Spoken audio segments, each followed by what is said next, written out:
BJP की तरफ से कई एमएलसी ऐसे हैं जिन्होंने गवर्नर को चिट्ठी लिखी है और कहा है कि वो इस मामले में इंटरवीन करें, जिस तरीके से राजनीतिक अस्थिरता के हालात बने हुए हैं। क्या कहें, कैसे देखते हैं सर? देखिए, जो भी संवैधानिक व्यवस्था है उसको तो देखना पड़ेगा। जहाँ तक वहाँ जो कहा जाए कि शिवसेना में जिस तरह का जो गतिविधि हो रही है, जो वहाँ डेवलपमेंट हो रहा है, वो यूँ ही नहीं हो रहा है। उसके पीछे भारतीय जनता पार्टी है और भारतीय जनता पार्टी पहले दिन से, जब से महाराष्ट्र गठबंधन की सरकार बनी वहाँ अगाड़ी की, तब से लगातार ये कोशिश भारतीय जनता पार्टी की रही है।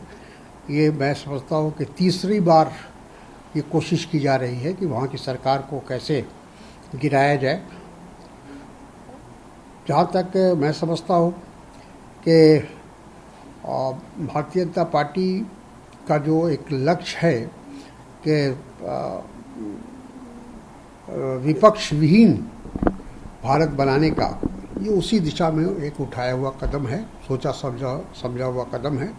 क्योंकि जिस तरह से शिवसेना के विधायकों को पहले गुजरात से फिर आसाम ले जाया गया, जहां भारतीय जनता पार्टी की सरकार है, राज्य सरकार है, वो स्पष्ट उससे हो जाता है कि इन तमाम चीज़ों के पीछे, ये तमाम साजिश के पीछे भारतीय जनता पार्टी का नेतृत्व, आला कमान उसमें शामिल है।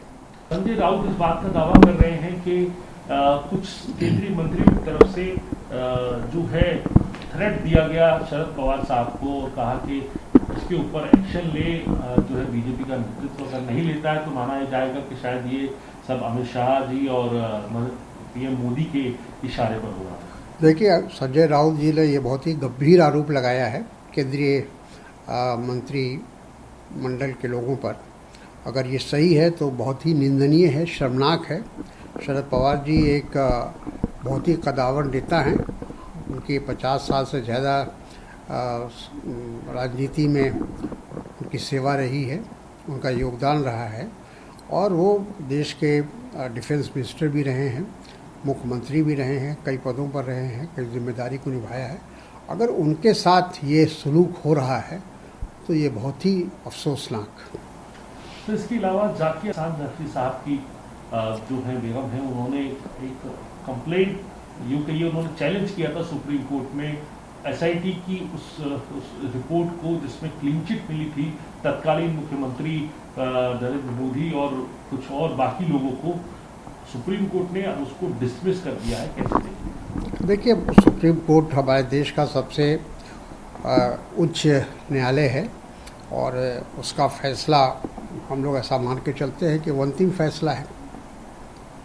सर, आखिरी सवाल आपसे, एनडीए की तरफ से जो उम्मीदवार हैं द्रौपदी मुर्मू, उन्होंने आज नामांकन दाखिल किया और इस तरह की भी खबरें सामने आ रही हैं कि उन्होंने शरद पवार, ममता बनर्जी और कांग्रेस की अध्यक्षा सोनिया गांधी से भी फोन पर बात की है और समर्थन मांगा है। किस तरीके से इसको हम देखा जाए? हालांकि विपक्ष अपना उम्मीदवार पहले ही घोषित कर चुका है और देखिए, लोकतंत्र में जो भी उम्मीदवार होते हैं, चाहे वो एनडीए के हो या यूपीए के हो या विपक्ष के हो, ये मैं समझता हूँ कि ये उनका अधिकार भी है और उनको ऐसा करना भी चाहिए कि सभी राजनीतिक दलों से, राजनेताओं से संपर्क करना चाहिए और अपने लिए समर्थन मांगना चाहिए। अगर वो अपने लिए समर्थन मांग रही है तो इसमें कोई बुराई नहीं है। लेकिन जाहिर है कि विपक्ष ने एक सामूहिक फैसला पहले ही ले लिया था। इनके उम्मीदवार बनने से पहले, मुर्मू जी के उम्मीदवार बनने से पहले ही उनको फैसला ले लिया था कि यशवंत सिन्हा जी हमारे उम्मीदवार होंगे, साझा उम्मीदवार होंगे। इसलिए हमको नहीं लगता है कि विपक्ष का समर्थन मुर्मू जी को मिल पाएगा।